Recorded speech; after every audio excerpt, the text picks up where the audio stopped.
बेवा माँ ने अंकल का कर्जा उतारने के लिए उन्हें राजी किया। मेरी बेवा माँ बहुत खूबसूरत थी। उन्होंने दुकान खरीदने के लिए अब्बा के दोस्त से 3 लाख रुपए का कर्ज लिया था। अंकल अब जब भी घर आते अम्मी मुझे बहाने से दुकान पर भेज देती। एक दिन मैं दुकान पर पहुंची तो देखा चाबियां भूल आई हूँ। घर वापस आई तो माँ के कमरे का नजारा देखकर दंग रह गई। माँ और अंकल, मेरा नाम सदफ है। मैं और मेरी माँ मार्केट से निकल ही रहे थे कि तभी बारिश शुरू हो गई। वहाँ कोई रिक्शे वाला भी नहीं था, इसलिए हम दोनों माँ बेटी साइड पर खड़े होकर बारिश खत्म होने का इंतजार करने लगे। तभी अचानक एक कार आकर हमारे करीब रुकी। शीशे को नीचे करके उसमें बैठे हुए आदमी ने जब हमसे कुछ कहना चाहा, तभी बारिश के शोर में उसकी आवाज ठीक से हमारे कानों तक नहीं पहुंच पाई। लेकिन हम इतना तो समझ गए थे कि वो आदमी हमसे गाड़ी में बैठने के लिए बोल रहा है। जब गर्दन नीची करके उस आदमी को हमने गौर से देखा तो फिर हमें उसे पहचानते हुए देर ना लगी कि ये तो अदरीस अंकल थे, पापा के एक बहुत पुराने दोस्त थे। कुछ ही देर में हम दोनों माँ बेटी अंकल की गाड़ी की पिछली सीट पर बैठे हुए थे। अदरीस अंकल कभी हमारे पड़ोस में ही रहते थे, लेकिन कुछ साल पहले ही ये कॉलोनी छोड़कर करीब की एक महंगी सोसाइटी में रहने के लिए चले गए। हमारे बैठने के बाद गाड़ी स्टार्ट करते हुए अदरीस अंकल ने पूछा, भाभी घर में सब ठीक तो है ना?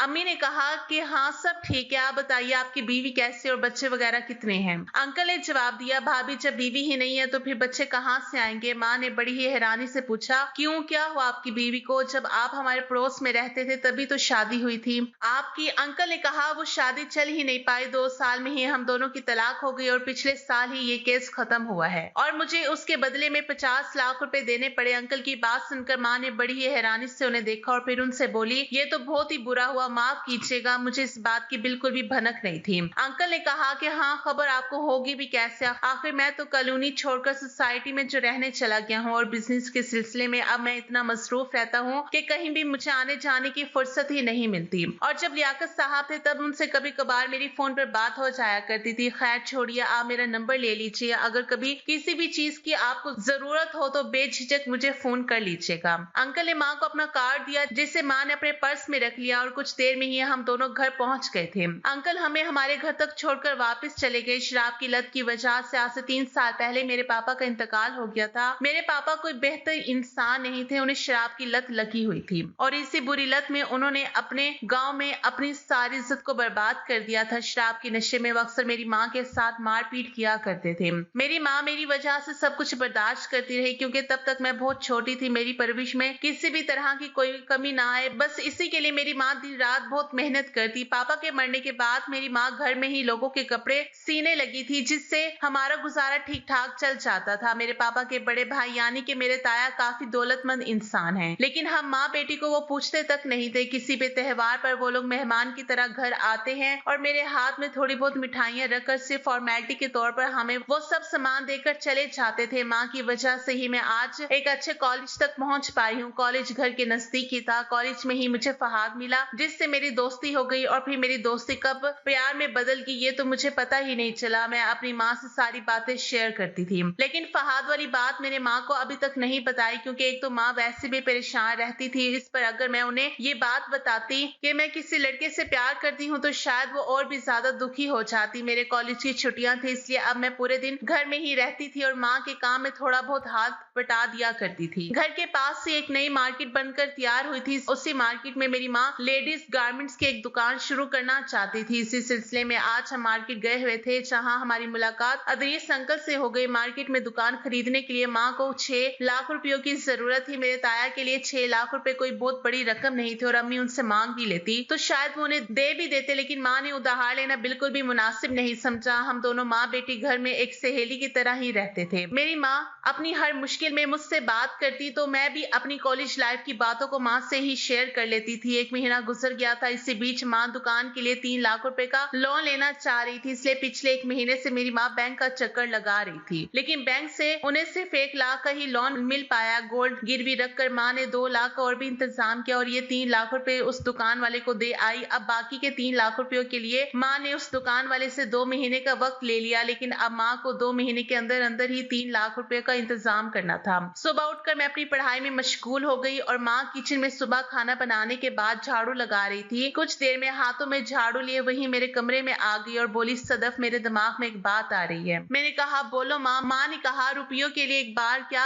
मैं अदरीस से बोल कर देखूं? मैंने कहा, अंकल के पास अगर पैसे नहीं हुए तो फिर भी आप एक बार उनसे बात करके देख लीजिए। माँ ने झट से अंकल का कार्ड निकाला और अपने फोन पर उनका नंबर डायल कर दिया। अंकल ने फोन उठाया। उन्होंने उधर से कहा, हेलो कौन? और माँ ने कहा कि मैं लियाकत की बीवी ताहिरा बोल रही हूँ। क्या आपने मुझे पहचाना? अंकल ने कहा, अरे भाभी कैसी हैं आप और आपने मुझे कैसे याद किया? माँ ने हिचकिचाते हुए अंकल के सामने अपनी सारी परेशानी को बयान कर दिया। अंकल ने कहा कि भाभी मैं अभी ऑफिस में हूँ, शाम को लौटते वक्त मैं आपके घर की तरफ से ही होता हुआ जाऊंगा। अंकल का फोन कटने के बाद माँ थोड़ा परेशान लग रही थी। उनकी परेशानी को मैं भाप गई थी, इसलिए मैं माँ के करीब गई और बोली कि आप बिल्कुल भी टेंशन मत लीजिए। जब अंकल घर आने के लिए बोल रहे हैं तो इसका मतलब यही है कि वो हमारी कुछ ना कुछ मदद जरूर करेंगे। शाम के 7 बजे थे कि घर के बाहर एक गाड़ी के रुकने की आवाज सुनाई दी। मुझसे पहले ही माँ दरवाजे तक पहुंच गई थी और उनके पीछे पीछे मैं भी चली गई। हम दोनों को यकीन था कि अंकल ही आए होंगे, लेकिन बाहर तो मेरे ताया और ताई खड़े हुए थे।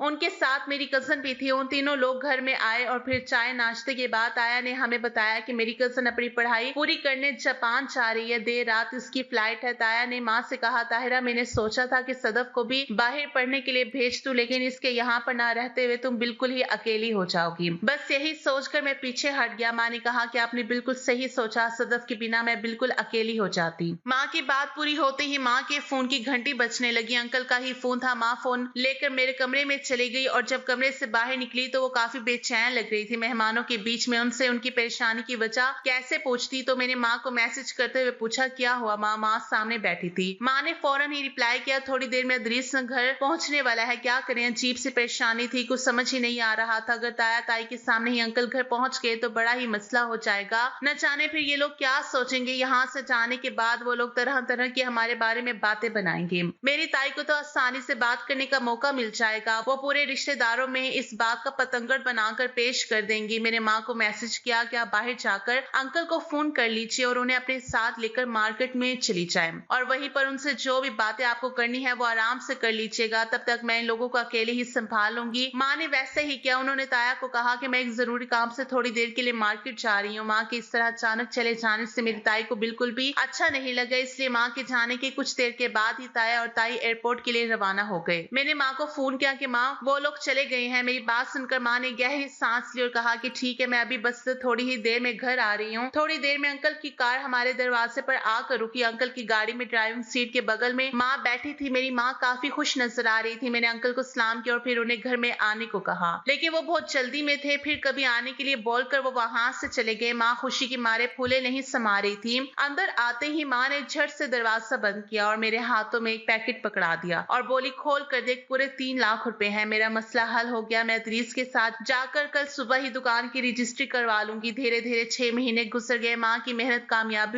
हो गई थी। दुकान खूब अच्छी तरह से चलने लगी थी। 2 महीने के अंदर ही माँ ने बगल वाली दुकान लेकर अपने काम को और भी दुगनी रफ्तार दे दी। मैं भी पढ़ाई के साथ साथ माँ के बिजनेस में उनका साथ देने लगी थी। माँ मुझे अक्सर कहती कि तू अपनी लाइफ को एंजॉय कर, ये सब तो मैं अकेले ही संभालूंगी। लेकिन मेरी लाइफ में एंजॉय करने की लायक जो बात थी वो तो मैं माँ को बता ही नहीं सकती थी। इसलिए फिलहाल तो मैं माँ के साथ ही खुश थी। जुमे का दिन था। मार्केट बंद होने की वजह से माँ और मैंने शॉपिंग का प्लान बनाया। तभी माँ के फोन पर अदरीस अंकल का फोन आ गया। माँ फोन लेकर अपने कमरे में चली गई और फिर उन्होंने अंदर से दरवाजा भी बंद कर लिया। मुझे लगा कि शायद अंकल अपने रुपयों के लिए माँ को फोन कर रहे होंगे, लेकिन थोड़ी देर में जब माँ कमरे से बाहर निकली तो मैंने उनके चेहरे पर एक अजीब सी खुशी महसूस की। मैंने माँ से पूछा, क्या हुआ माँ? अंकल अपने रुपए वापस मांग रहे थे। माँ ने कहा, अरे नहीं तो पगली, पिछले महीने ही तो मैंने उनके रुपए लुटाने के लिए उन्हें बोला, लेकिन उन्होंने तो मुझे साफ मना कर दिया। तब मैंने वो रकम बगल वाली दुकान में इन्वेस्ट कर दिया। अंकल का बहुत बड़ा बिजनेस है, उनके पास रुपए पैसों की कोई भी कमी नहीं है। वो तो मुझे और भी पैसे देना चाहते हैं, लेकिन फिलहाल तो मैंने उन्हें मना कर दिया है। थोड़ी देर पहले ही माँ और मैं शॉपिंग पर जाने की प्लानिंग कर रहे थे, लेकिन अंकल की कॉल के बाद माँ ने शॉपिंग का प्लान पूरी तरह से कैंसिल कर दिया और बोली, सदफ बेटा, शॉपिंग के लिए तो हम लोग फिर कभी चलेंगे। मार्केट में मुझे भी कुछ काम है, इसलिए मैं वहां जा रही हूँ और तुम यहाँ घर पर ही रुकना। ये कहकर माँ तैयार होने के लिए वापस कमरे में चली गई। थोड़ी देर के बाद जब वो कमरे से बाहर निकली तो उन्हें देखकर तो मैं चौंक गई। माँ ने बड़े ही दिनों के बाद बड़ा खूबसूरत जोड़ा पहना था और वो हल्के से मेकअप के साथ आज गजब की लग रही थी। माँ का ये रूप देखकर मुझे थोड़ी सी हैरानी और मैं समझने लगी कि शायद माँ और अदरीस अंकल के बीच मोहब्बत की खिचड़ी पक रही है। मेरी माँ 35 साल की उम्र की थी और अंकल भी तकरीबन इतनी ही उम्र के होंगे, तो इसमें कोई बुराई भी नहीं थी। माँ ने पूरी जिंदगी अपनी ख्वाहिशों का गला घोटकर मुझे बड़ा किया। उसके ऊपर होने वाले जुर्म की मैं खुद गवाह थी। आज माँ अपनी जिंदगी को अपने हिसाब से जीना चाह रही हैं, तो आखिर इसमें गलत क्या है? मैं माँ को खुश देखकर अंदर ही अंदर बहुत खुश थी। मैं अंकल को शुक्रिया भी अदा करने लगी, क्योंकि मेरी माँ की इस खुशी की वजह वही थे। माँ को इतना खुश देखकर मैं भी सोच रही थी कि मोहब्बत भी क्या चीज होती है, जिससे मिल जाए उसकी तो जिंदगी ही संवर जाती है, और जिससे ना मिले तो उसका तो सब कुछ बर्बाद ही हो जाता है। कोई लैला या कोई मजनू यूं ही नहीं बना होगा, मोहब्बत की ताकत ने इसे अमर कर दिया होगा। लेकिन मैं अपनी मोहब्बत का क्या करूं? मुझे भी तो मोहब्बत है, लेकिन मेरी मोहब्बत लैला और मजनू जैसी ही लगती है। मैं ये सब सोच ही रही थी कि बाहर अंकल की गाड़ी का हॉर्न सुनाई दिया और माँ झट से घर से निकल गई और फिर सीधा रात के 10 बजे ही लौटी। वो बहुत खुश थी। उन्होंने आते ही मेरे हाथों को चूम लिया और मुझसे बोली, सॉरी बेटा, मैं लेट हो गई, तुमने खाना खाया? मैंने कहा, नहीं माँ, अभी तो नहीं, मैंने सोचा कि तुम लौटोगी तो हम फिर साथ में ही खाना खा लेंगे। मैंने बिरयानी बनाई है, खाओगी? निकालूं खाना? लेकिन माँ बोली कि मैं तो बाहर से खाकर ही आई हूँ, इसलिए मैं नहीं खाऊंगी, लेकिन तुम खा लो। मैं समझ गई कि माँ का डिनर तो हो चुका है। मैंने माँ को मोहब्बत में देखा तो मुझे लगा कि अपनी मोहब्बत की दास्तान भी मैं आज माँ को बता ही दूं। मैंने माँ से कहा कि मैं तुम्हें कुछ बताना चाहती हूँ। माँ मेरे करीब आकर मेरे बगल में ही बैठ गई। अब बड़े ही प्यार से उन्होंने मेरे बालों को सहलाते हुए कहा, बोलो बेटा, क्या बात है? मैं बोली, माँ, मैं एक लड़के से प्यार करती हूँ और वो भी मुझसे बेइंतहा प्यार करता है। मैं अब तक आपसे ये बात छुपाती रही, क्योंकि अब तक मेरे अलावा आपका कोई भी नहीं था।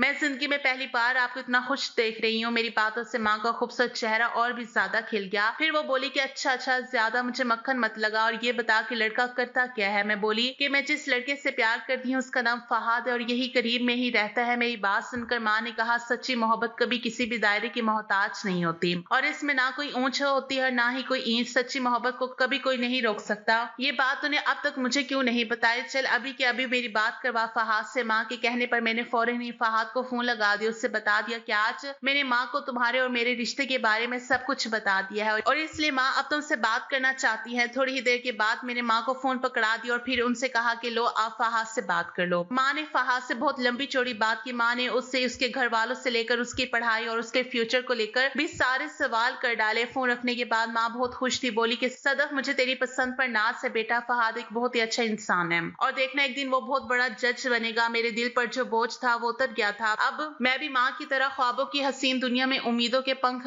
लगाकर उड़ने लगी थी। अपने काम से फ्री होने के बाद ज्यादातर वक्त माँ के साथ ही गुजरता था। माँ घर में रहती तो अंकल के ख्यालों में ही डूबी डूबी से रहती। हर वक्त मुझसे अंकल की ही बातें करती रहती और वक्त मिलते ही अंकल से फोन पर लग जाती थी। जल्द ही माँ ने गाड़ी भी ले ली। मैं हैरान थी कि माँ ने इतनी जल्दी ड्राइविंग आखिर कैसे सीख ली। माँ ने मुझे भी ड्राइविंग सिखा दी। अब तो हम दोनों माँ बेटी अपनी गाड़ी से ही शॉपिंग करने जाते और अपनी शॉप पर भी जाते और कभी कभी दिल करता तो कार को लेकर कहीं भी निकल जाते और दो सहेलियों की तरह हम खूब मस्ती करते। सुबह के 8 बजे तक माँ अपनी कार से शॉप पर जाने के लिए मार्केट निकल जाती। अक्सर मैं आराम से ही पहुंचती या कभी कभी नहीं भी पहुंचती। मेरे ना चाहने पर भी माँ सब कुछ अच्छे से हैंडल कर लेती। कहते हैं कि इश्क छुपाए नहीं छिपता। मेरे ताया उसी सोसाइटी में रहते थे जिसमें अदरीस अंकल का घर था। माँ और अंकल के बीच पक रहे मोहब्बत के पुलाव की गंध मेरी ताई तक पहुंच चुकी थी। सुबह जब मैं बाथरूम में थी कि तभी माँ की आवाज आई, सदफ बेटा, मैं शॉप के लिए निकल रही हूँ, तुम्हारा दिल करे तो तुम आराम से दुकान पर पहुंच जाना। मैं सोच रही थी कि आज मैं शॉप पर ना जाकर फहाद से मिलने जाऊंगी और माँ के निकलने का मैं इंतजार करने लगी ताकि उनके जाने के बाद मैं भी सच धज कर घर से निकल सकूं। मैं कमरे में ही थी कि तभी माँ मेरे कमरे में आ गई और बोली, एक काम करो, आज तुम ही शॉप पर चली जाओ और लंच में आओ तो तुम घर पर ही रह जाना और मैं फिर वापस शॉप पर चली जाऊंगी। मैंने कहा ठीक है माँ, लेकिन अभी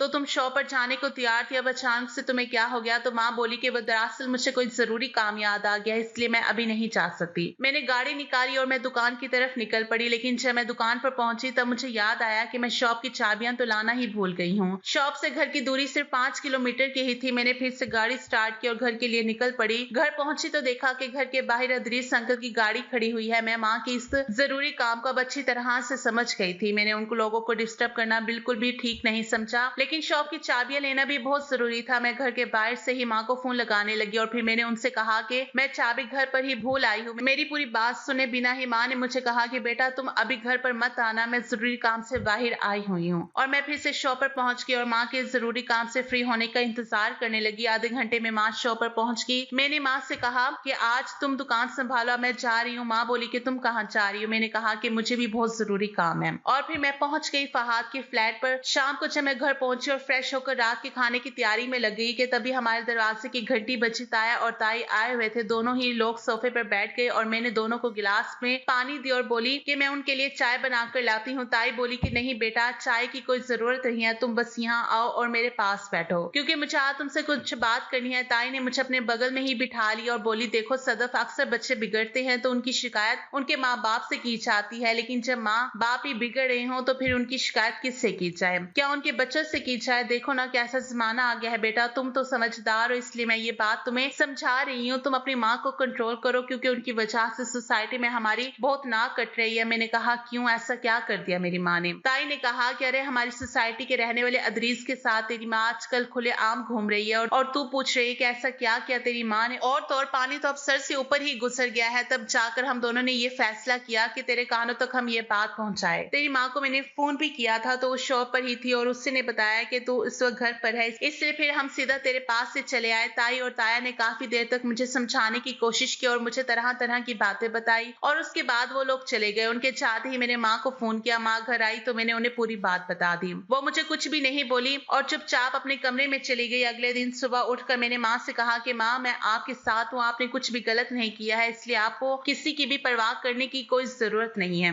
जब हम मुसीबत में थे तब उन लोगों को हमारी कोई भी फिक्र नहीं थी, लेकिन अब ये हमारी वजह से इनकी नाक कट रही है। इसलिए माँ, आप जो भी कर रही हैं वो सही कर रही हैं, आप बिल्कुल भी फिक्र मत करिए। सुबह हो चुकी थी और माँ को उदास देखकर मैंने माँ को हौसला देने की बहुत कोशिश की, लेकिन माँ टूट चुकी थी। कल से उनके चेहरे का रंग पूरी तरह से गायब था। मेरी माँ फिर से वही पुरानी ताहिरा लगने लगी थी जो कभी गमों के बोझ तले दबी हुई थी। कुछ दिन गुजरे तो मैंने ये महसूस किया कि माँ ने अब अंकल से भी दूरियां बना ली थी। मैंने माँ से कई बार बात करने की कोशिश की, लेकिन वो इस बारे में अब कोई भी बात करना ही नहीं चाहती थी और बात बात पर मुझे भी डांट देती थी। मेरे फोन पर अगर फहाद का फोन आता तो माँ को अब अच्छा नहीं लगता। कुछ वक्त पहले तक जिस माँ को मोहब्बत से मोहब्बत हो गई थी, वही माँ मोहब्बत को अब बड़ी ही नफरत की नजर से देखने लगी थी। माँ पूरी तरह से बदल चुकी थी। उनका वो हंसना बोला वो तो सब अब गुजरे जमाने की बात हो गई थी। मैं अपनी माँ को इस रूप में नहीं देख सकती थी। मैंने भी सोच लिया था कि अब मुझे क्या करना है। एक दिन माँ के शॉप पर चले जाने के बाद मैंने अंकल को फोन लगाया और मैंने उनसे माँ के हालातों पर बात करने लगी। उन्होंने मुझे बताया कि ताहिरा उनके 3 लाख रुपए लुटा चुकी हैं और बातचीत बंद भी कर दी है। अब उनका बिल्कुल भी फोन नहीं उठाती और ना ही कभी फोन करती है। अंकल की बातें सुनकर मुझे गहरा दुख हुआ। मैंने उनसे सीधा सवाल किया कि अंकल, क्या आप सच सच एक बात मुझे बताएंगे कि क्या आप मेरी माँ से प्यार करते हैं? इस सवाल पर अंकल खामोश हो गए।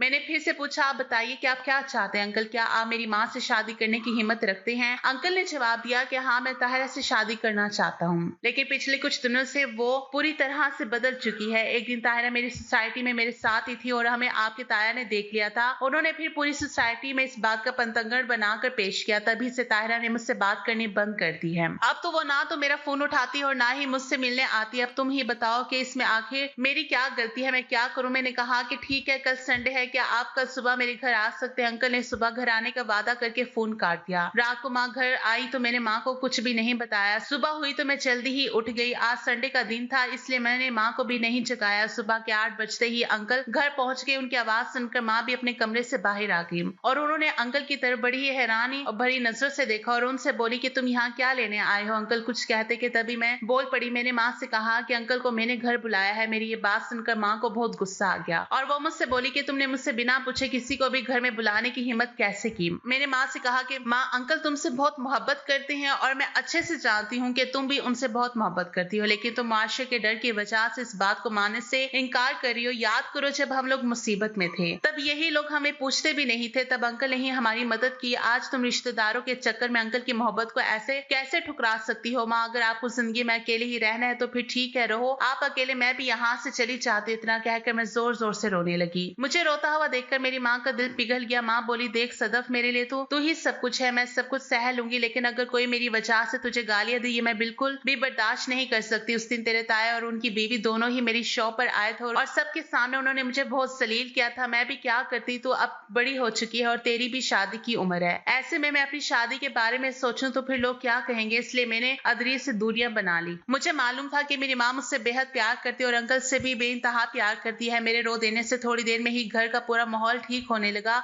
माँ चाय बनाकर लाई। माँ के बदलते हुए मूड को मैंने देखा तो मैंने उनसे कहा कि माँ, लोगों की परवाह करना छोड़ दो और अदरीस अंकल का आप हाथ थाम लो। मेरी बात सुनकर माँ शर्मा गई। तभी अंकल ने मेरी माँ के हाथों को अपने हाथों में ले लिया और वो उन्हें उम्मीद की नजर से देखने लगे। मैंने माँ से कहा कि माँ, जवानी की फिक्र छोड़ दो। मुझे पता था कि तुम उनसे बहुत प्यार करती हो और इसलिए मैंने तुम दोनों से बिना पूछे ही कोर्ट मैरिज में अर्जी लगा दी है और आज से ठीक 20 दिन के बाद आप दोनों की कोर्ट मैरिज की डेट मिली है। मेरे मुंह से ये बात सुनकर माँ और अंकल दोनों के ही होश छोड़ गए। वो कुछ कहते कि इससे पहले ही मैंने कोर्ट के पेपर्स भी दोनों के सामने ला कर रख दिए। माँ हैरान होते हुए बोली, तूने ये सब क्या कर लिया? मैं तो सोचती थी कि मेरी बेटी अभी बच्ची है, लेकिन तू तो मेरी भी माँ निकली। मैंने कहा कि आप दोनों अब अपनी शादी की तैयारियां शुरू कीजिए। और रही बात रिश्तेदारों की, तो मैंने अब आप दोनों की शादी के कार्ड भी छपाने के लिए दे दिए हैं। शादी के कार्ड लेकर रिश्तेदारों के यहाँ मैं खुद जाऊंगी। मैंने महसूस किया कि मेरी माँ को मुझ पर अब और भी ज्यादा नाज बढ़ गया था और अदरीस अंकल की खुशी का तो कोई ठिकाना ही नहीं था। वो बोले कि मैं बहुत खुश नसीब हूँ कि ताहिरा जैसी औरत मेरी जिंदगी में आई और अब तो मैं सदर जैसी बेटी को पाकर भी खुद को बहुत खुश नसीब समझ रहा हूँ। सच में तुम हीरा हो बेटी। माँ और अंकल अब फिर से पहले जैसे एक दूसरे से बातें करने लगे। दोनों को इतना खुश देखकर मुझे भी जरूरी काम याद आ गया। मैं गाड़ी की चाबी उठाकर बाहर निकल गई और बोली कि माँ,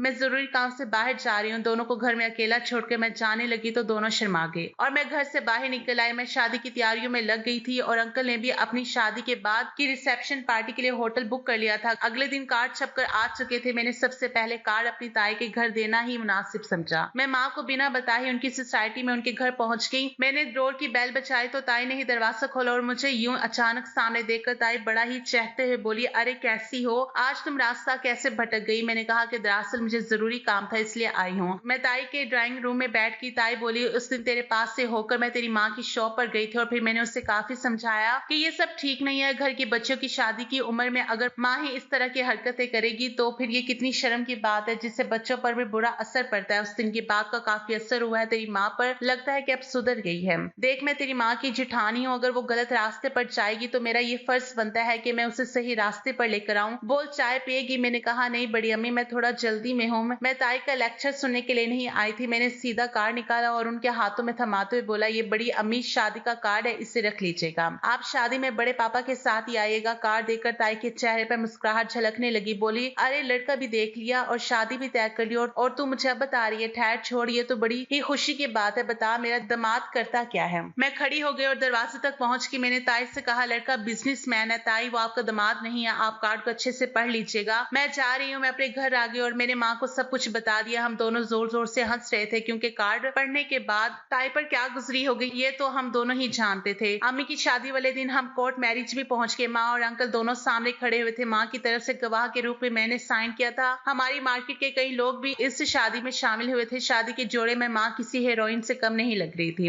कोर्ट से निकलते ही हम लोग गाड़ी में बैठे। एक बार फिर से हम दोनों माँ बेटी अदरीस अंकल की गाड़ी में थे, लेकिन अब माँ अगली सीट पर अंकल के साथ ही बैठी थी और मैं पिछली सीट पर बैठी हुई थी। दोनों की खूबसूरत जोड़ी को देखकर मैं बेहद खुश हो रही थी। माँ ने कहा, सदफ अब तू फहाद से कब मिलवाएगी? उसका फाइनल एग्जाम हुआ कि नहीं अभी तक? मैं बोली, माँ इसका एग्जाम क्लियर हो गया है, जज भी बन गया है। माँ बोली, इतनी बड़ी खुशखबरी तूने मुझे अभी तक क्यों नहीं बताई और उसे शादी में क्यों नहीं बुलाया? मैंने माँ से कहा, अभी तो आप दोनों फहाद के सामने ही खड़े थे। मैरिज कोर्ट का जो जज था वो फहाद ही तो था। वो थोड़ी देर में ही घर पहुंच जाएगा आप दोनों को मुबारकबाद देने के लिए, लेकिन उसने कहा है कि वो आप लोगों को सरप्राइज देना चाहता है। लेकिन आपने पूछा तो मैंने फहाद का सरप्राइज यहीं पर खत्म कर दिया। माँ की खुशी का तो ठिकाना ही नहीं था। माँ के साथ अंकल भी बेहद खुश नजर आ रहे थे। माँ शाम तक घर पर ही रही और फिर शाम को अपने दूल्हे के साथ घर जाने के लिए तैयार होने लगी। आज एक बेटी अपनी माँ को रुखसत कर रही थी। माँ चली गई और फिर मैं और फहाद घर में अकेले ही रह गए। कुछ वक्त के बाद ही फहाद ने अपने घर वालों से मेरे बारे में बात कर ली और फिर मेरी और फहाद की भी शादी बहुत ही धूमधाम से होगी। आज मैं भी फहाद के साथ बहुत खुश हूँ और मेरी माँ भी। दोस्तों, एक माँ अपने बच्चों के लिए सब झेलती है जिसका हमें अंदाजा भी नहीं होता, लेकिन जब माँ की ममता का कर्ज लुटाने की बारी आती है तब हम उसे अकेला छोड़ देते हैं। लेकिन इस दुनिया में कुछ ही लोग ऐसे हैं जो माँ की ममता का कर्ज अदा कर पाते हैं। याद रखिए कि दूसरों की खुशी को समझना भी एक खास बात होती है और अगर आप में ये खास बात है तभी आप इंसान कहलाने का हक रखते हैं, क्योंकि इस दुनिया में सभी को खुश रहने का हक है और हर शख्स को अपने पसंदीदा साथी के साथ जीने का भी हक है। तो दोस्तों, आपको ये कहानी कैसी लगी हमें कमेंट करके जरूर बताएं और प्लीज इस कहानी को ज्यादा से ज्यादा शेयर और लाइक करें। मेरे चैनल को सपोर्ट करें। कहानी सुनने का बहुत बहुत शुक्रिया। मिलते हैं एक नई और दिलचस्प कहानी के साथ। तब तक के लिए शुक्रिया। अल्लाह हाफिज।